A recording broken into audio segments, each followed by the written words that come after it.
guys, meron tayong tinesting. So mababa yung ating supply dahil wala akong dalang supply ito sa bahay, wala akong supply. So naggumamit muna ako ng 12 volts na pang CCTV para mapagana ko lang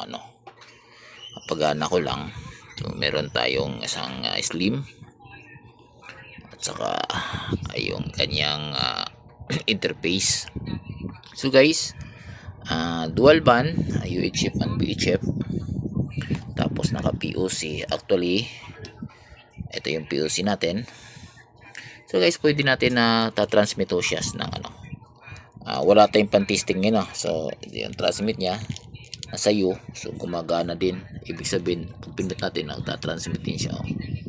So dun sa isang program. So ito kasi yung ating slim is may dalawang program. So dito may dalawang, ito kasi instrument is may, yung may-ari nito is may dalawa na yung kanyang POC. So yung frequency, yung kanyang program ng POC is nandito ng dalawa. Pwede pagsamahin natin, pwede rin is isi-single niya halimbawa sa isang frequency para hindi magkakagulo. So guys, ito sa dalawang frequency natin is kagaya nito. Pwede tayo mag-transmit dito sa B. Ayan So yun, gumagana din yung ating pag-transmit tayo. Yun. So sa U naman tayo, sa B pa tayo, yun gumagana. Kung sa U naman tayo, B pa tayo, karon din. So kaya hindi ko pwede i-transmit ng matagal gawa na hindi kakaya ng power niya. So guys, yung ating is POC to. So ngayon, ito may dalawang program siya, ililipat natin sa isang program na may tao. Ito sa 2980. So 2980 yung isa nakalagay doon. So kung may tao dyan, may tao.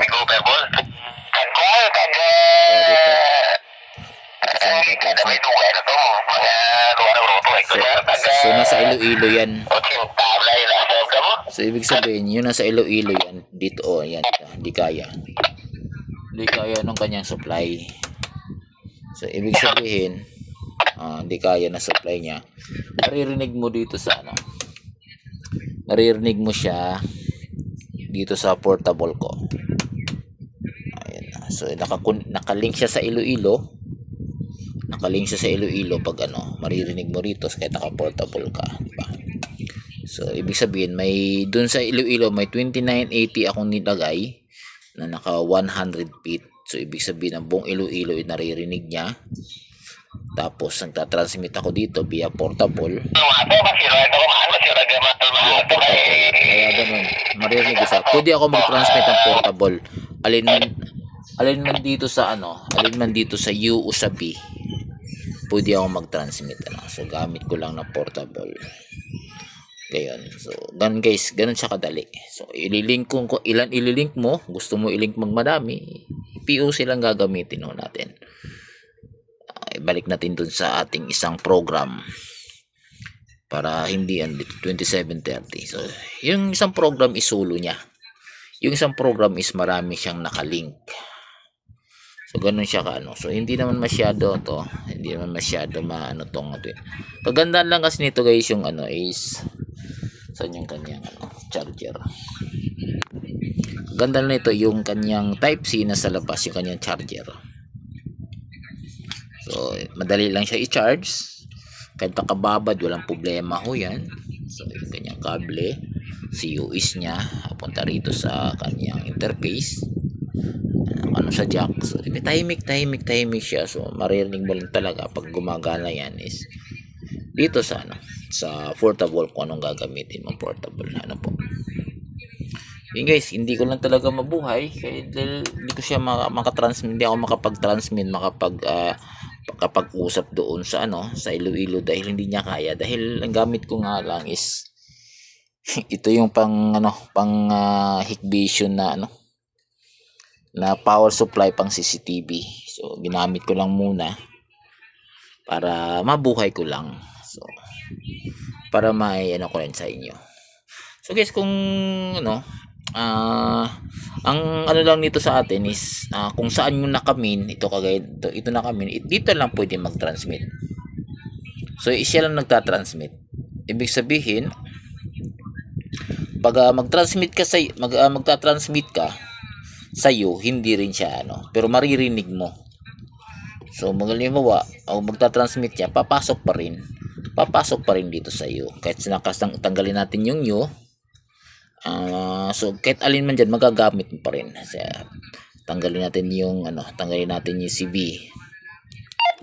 yung CB Tanggalin natin yung CB. Tanggalin natin yung CB ha. So ibig sabihin si U lang ang nandito sa atin. Si 1431500. So lipat natin to kung may marinig tayo sa U para matesting natin. Lipat natin sa 2980.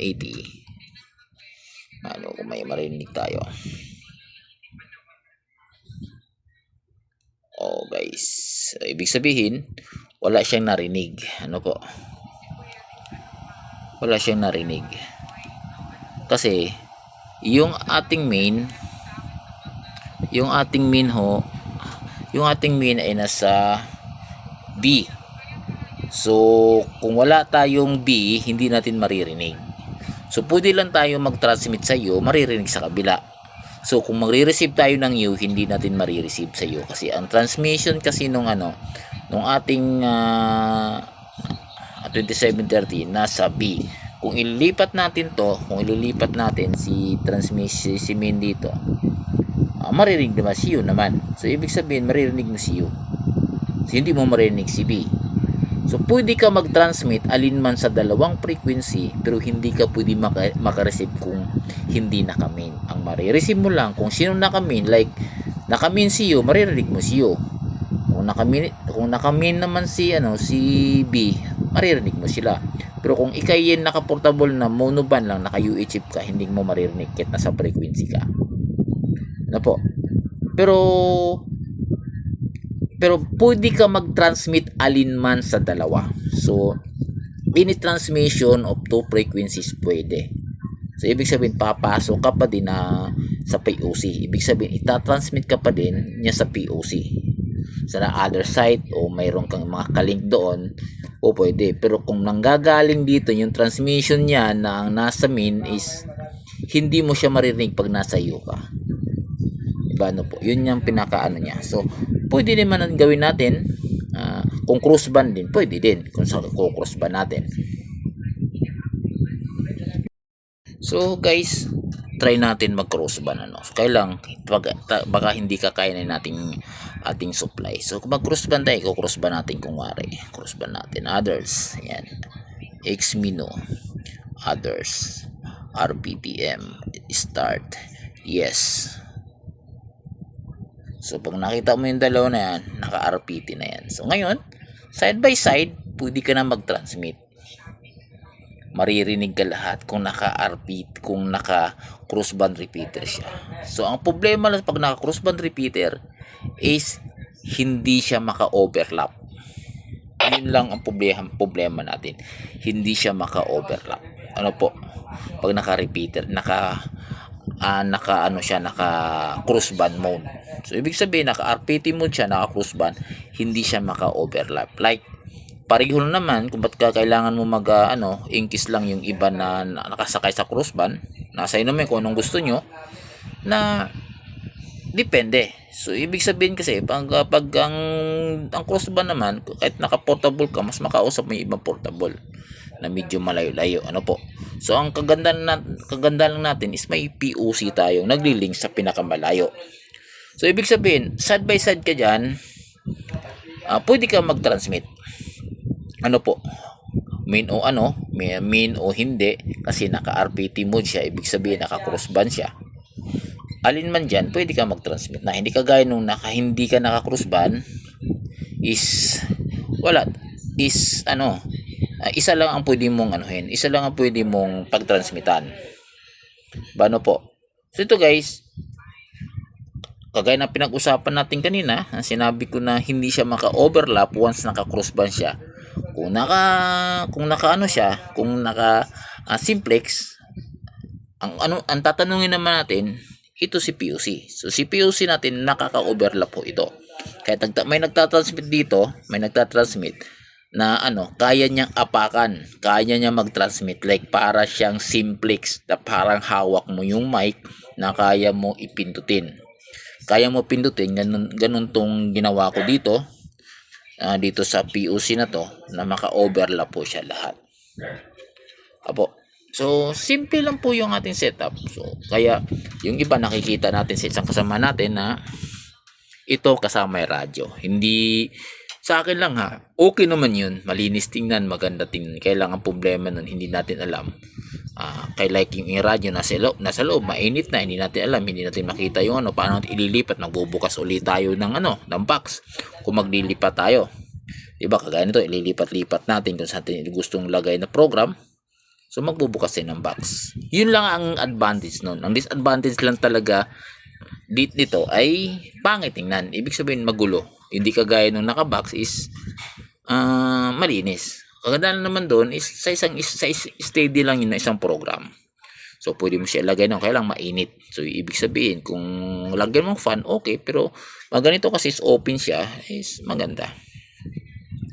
So guys, ito naman kasi yung 2730 na to is nilagyan na to ng bracket. So natatanggal siya. Kaya maganda siya tingnan. Yun ang ng 2730. Pero sa akin, kung sa akin lang, okay na tong ganito. So yung power output niya is 50 watts naman yan. So hindi ko nahanapin pa. So yung akin lang, halimbawa kung magmimin ako ng UHF, so UHF ang gamit kong portable, mas maganda, diba? Po, kasi mas ko sa UHF mas malinis, kaya lang pang long range is VHF tayo. Yan yung ating POC. So buo na siya. So kailangan lang natin is babalutin uli. Ipapadala natin doon sa may-ari nito. So guys, magtanong kayo ba't slim ang ginagamit ko? Ang slim kasi is halos naman pareho ng ng mga POC. Yung unang gusto ko sa slim is medyo clear namang audio. Anyway, wala namang pinagkaiba sa mga ibang POC. So ito kasi nasit ko ng mga tinanggal ko na yung mga tone ng yung mga sinatawag natin na buntot, halos tinanggal ko na. Pangalawa, nakaka-overlap siya, so hindi mo maramdaman na delay kasi kaya mo siya i-overlap, kaya mo mga pack ng mga nagtatransmit po. So ito talaga is pangalawang setup ng may-ari. So natuwa dun sa una kong pinadala 2980. So nagpagawa siya uli sa akin. Actually wala naman siya dito, naman nasa abroad. So yung ginagamit lang na doon is cellphone lang, para siya makapag-transmit dito sa Pilipinas. Yun, shout out pala doon sa may-ari nito. At bro, tapos na yung iyong pinagawa sa akin, as keep safe diyan at giran naman diyan at hindi kayo makakauwi. Ingat-ingat. Sabagay malayo yung lugar mo doon sa yun, may nagtatransmit. Tingnan natin kung punta tayo sa kabila. Ano ba ang frequency niyan? 600. Okay, 600 tayo.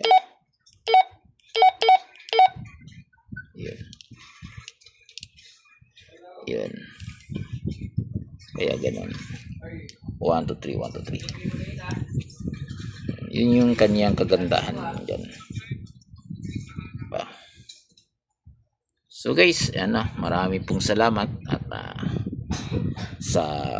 sana may maintindihan niyo yung aking mga kunting yung aking content para dito sa ating radyo. Ayan, umakyat na si George. Baba ka doon, George. Baba, George. Sumali pa yung aking pusa. Guys, maraming salamat. Magandang gabi.